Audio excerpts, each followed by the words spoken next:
Hey y'all, it's Tasha C back again. I gotta do the finger. Wait a minute, because that's all I wanted to say. Because this, whoo, I don't know. This is a challenge with doing this. Thicker Than Water. This is season 1, episode 3. It's ironic to say season 1 because I don't even know they're gonna make it with a season finale or what. I don't know if they're gonna make it the next season, y'all. So anyways, y'all, this is y'all first video time seeing me. I usually use the web camera. Gotta wait for get my charger mailed in because I got it online. So if I look a little cut off, I'm not used to using the flip camera thing, so y'all. So let me go in on this mess. Okay, that's all I gotta say about this. I ain't even have my tiara on this time. I just did this. It probably might come back next time, okay, y'all? Oh, with this little ratchetness, okay? Here's some of the highlights.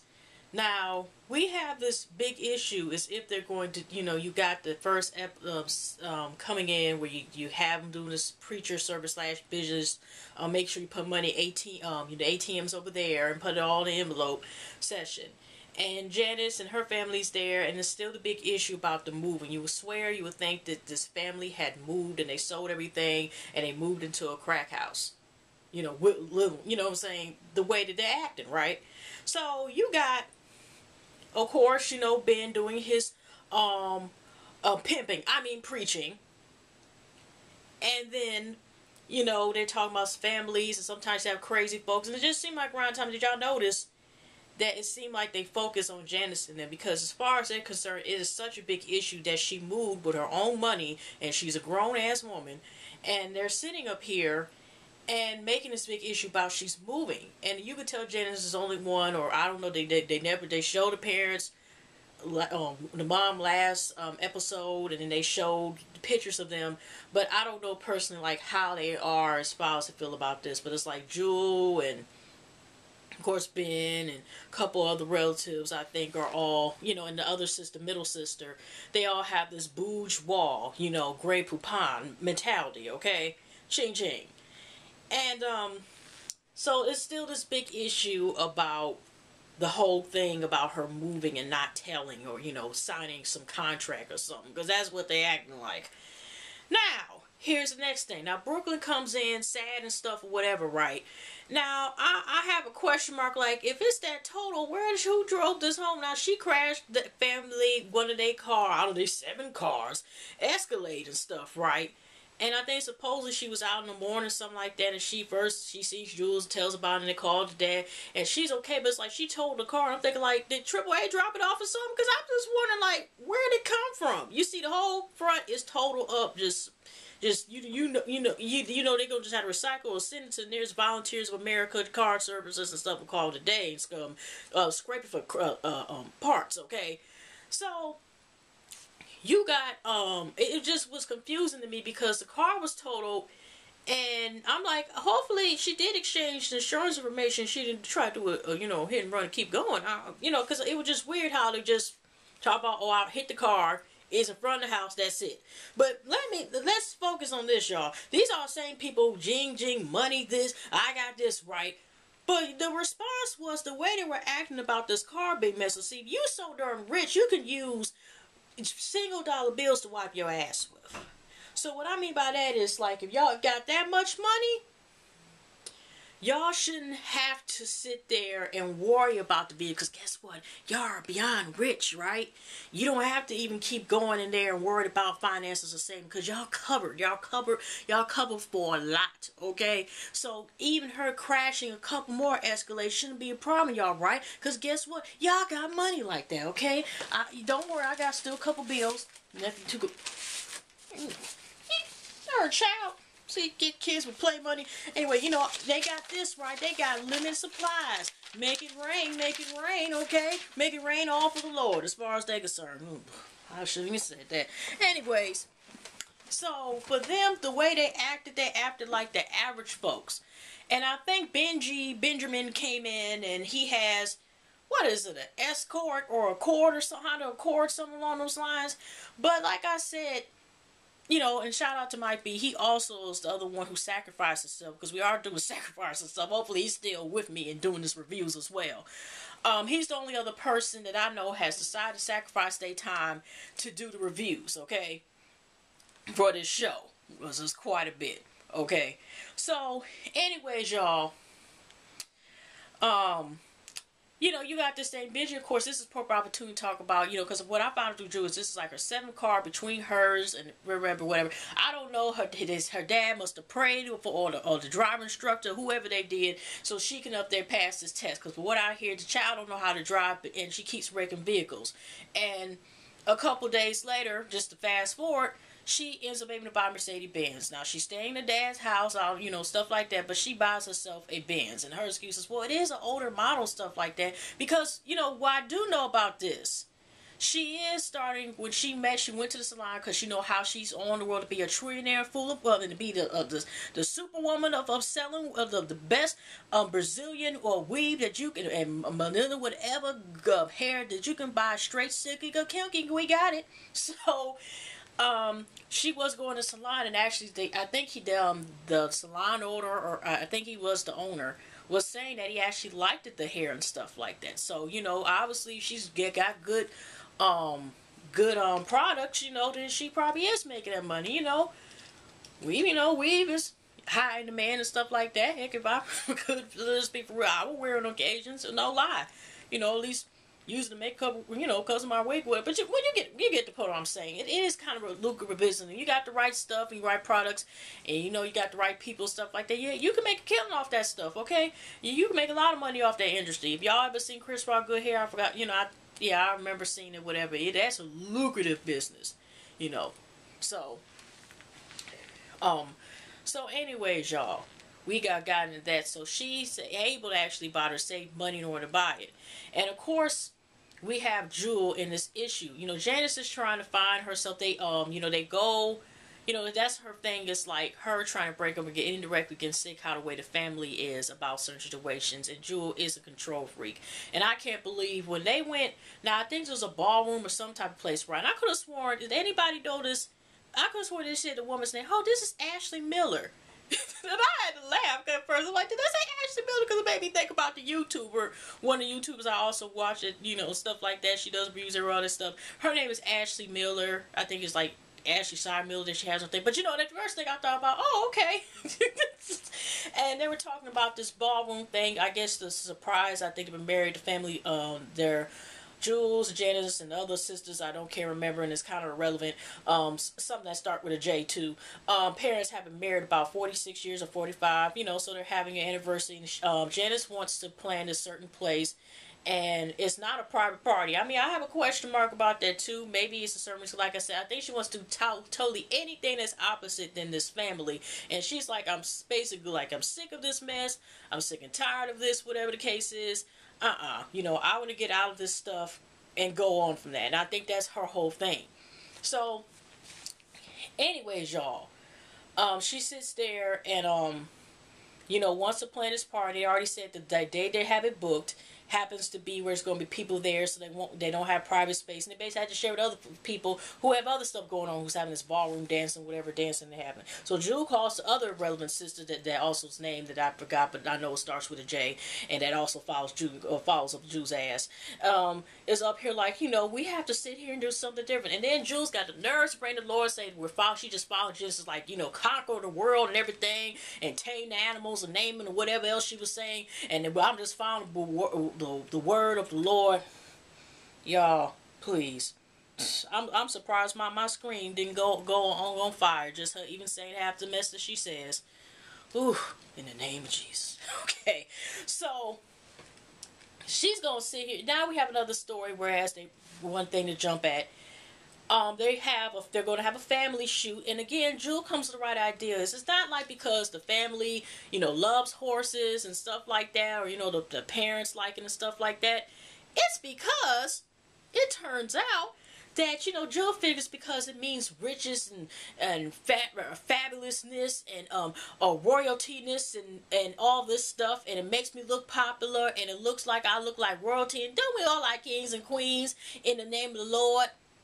So, she ends up talking about they end up doing this, and this is the perfect time that they sit here and decide to confront and bring up about her moving in the middle or after when they have the shoot, with a lot of these family members, stuff like that. So, the middle sister slash Jay, irrelevant, and Jewel, and they decide to talk to her about, why, here go to Jay, the relevant. It's the family standard. You were supposed to say to us it's a family standard. Just like, okay, she's basically, in other words, she's getting sick of this and why this is happening.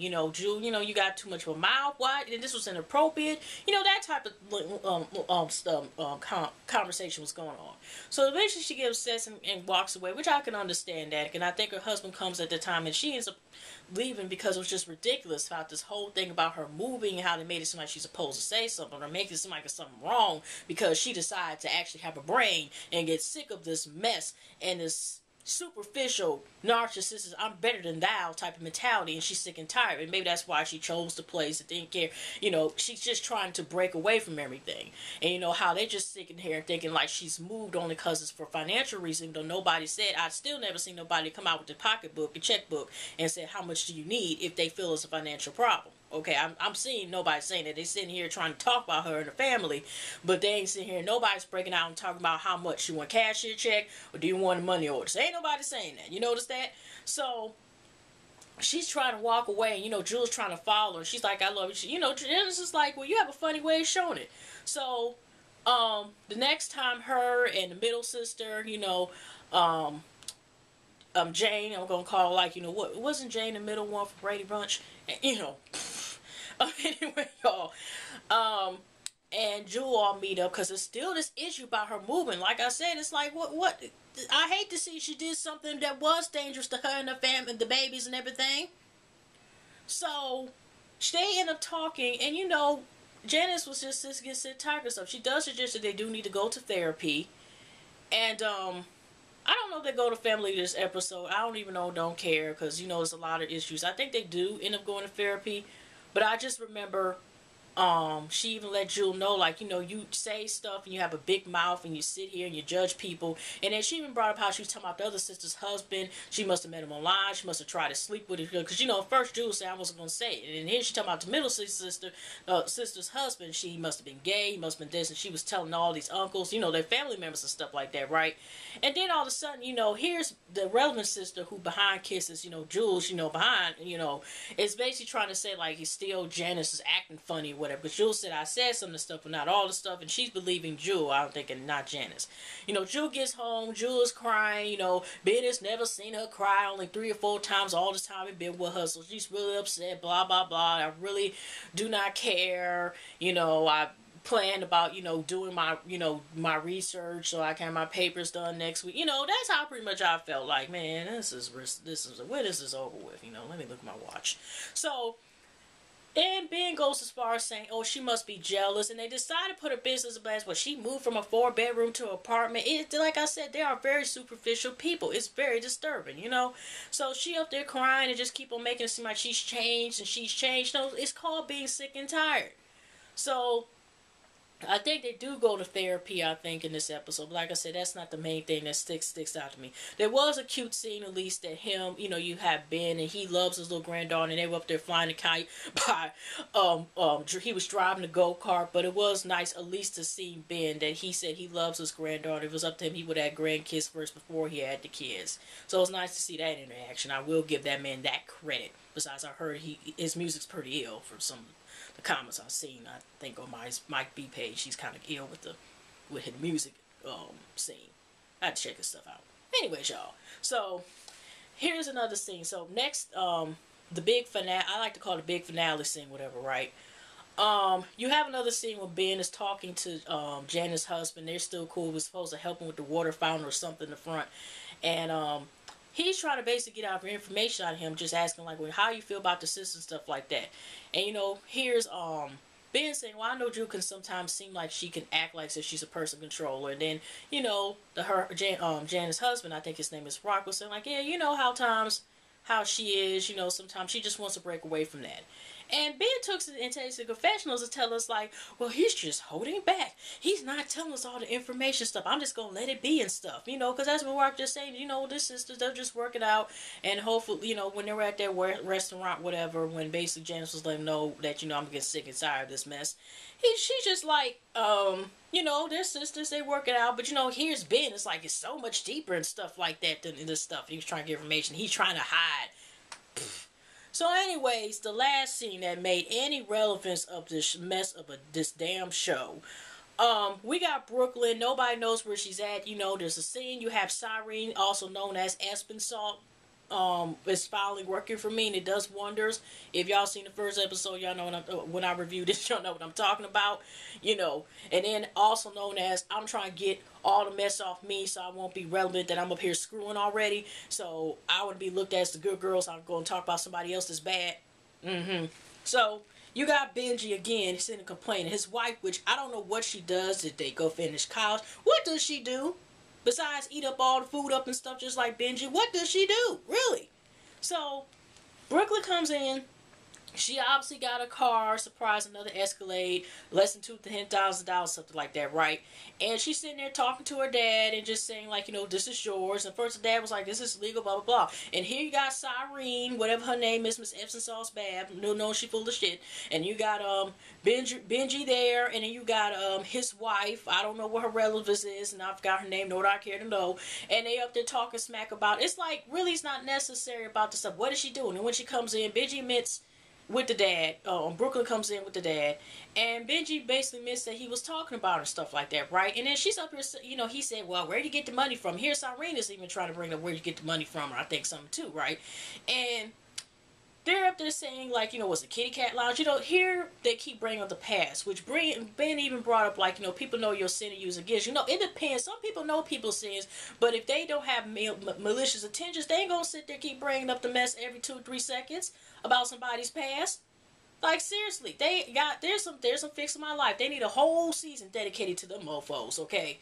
So, you know, Brooklyn let him know, you know, I'm about to bring my checkbook out here and stuff like that. Because, you know, Cyrene is saying, like, you know, you should get a place for you and your daughter. And I'm thinking, like, you should keep your, you know, you shouldn't bring no attention to yourself, okay? Because, you know, for a girl like you, you better be careful. Hopefully you ain't got no videos out, if you know what I mean. Or no discriminate, you know, some photos and stuff. Because, like I said, she's talking a lot of mess, considering that, you know, she claims she's innocent. She is. Well, a flower from that flower been stepped on and been propped open. So anyway, then her and Benji get into it, you know, and because he's still talking, because, you know, even the father's even saying, like, y'all tell me when move to kick out her, that's kicking out my grandbaby. You know, he was throwing shots at Brooklyn, like, he don't think she'd be the best care. It was just, you know, the daughter, the grandbaby was just, Diamond was just staying with Brooklyn. He was saying, you know, it is his business and confessional. It's like, you know, this is my house, you ain't paying for nothing, you ain't staying here. But that's what I'm saying. Benji don't need to say nothing, neither does Brooklyn. Benji's, you know, sitting here with his wife, sitting here rent free off his dad and stuff like that, and got the nerves to be talking stuff. At least of what I know, obviously, for what we see, that Brooklyn, it is starting to, like, stack and save, and that's what Ben originally likes, so, you know, she's a go-getter and stuff like that. So she obviously doing so. She had to just bring a checkbook to prove or say the statements like she is making money off of this, you know, selling hair, you know, human hair investments and stuff, right? So, you know, it's kind of like that argument. You know, Brooklyn says again about, you know, you need to take care of your wife. And here go the wife. You know, I think she knew that, you know, Brooklyn wasn't going to swing her or nothing like that. Because she's just like, well, you need to get your place to get your baby stuff. And here in the confessions, I'm sick and tired of them both. But I'm thinking, like, didn't you know where, what Benji didn't have before you married him? Because I have a question mark. Like I said, you ain't doing too much shit in the boo-boo. And that's pretty much how it is. They argued. It's like part 2 of last week and part, and you know, part. What is this, like the third single? Is this every episode that either Jules gonna get on our nerves / Benji and Brooklyn are always gonna clash each other? Okay, and just go back and forth. What I hear based on these episodes. And they always do this. Like, come on, y'all mid-20s. And like I said, how's Benji gonna talk about somebody's past and stuff like that when he smoked and probably drank or whatever and smoked himself so much weed out of a scholarship? dude, you so quick. That's what I'm saying. You trying to break distraction out his flaws or whatever the case. It's not to say Brooklyn's nowhere near innocent and whatever, need to get her stuff together. You know, I understand she was trying to make it better for her parents or whatever hookup deal to get that escalate and stuff, whatever. But I'm just like, you know what? Like I said, y'all, you're great. Comment, subscribe, subscriptions. For y'all, I'm still trying to catch up. I'm trying to catch up with responding back to y'all comments. Like I said, it was cable, charger, just a bunch of. It was an interesting weekend, y'all. But I love y'all, all y'all YouTubers support, and love all y'all. I appreciate y'all. Thank you so much. Thank you, my subscribers, new subscribers, rate, comment, subscribe, and don't forget to share. Y'all have a blessed week. Pray for me tonight, and I'll see y'all next video.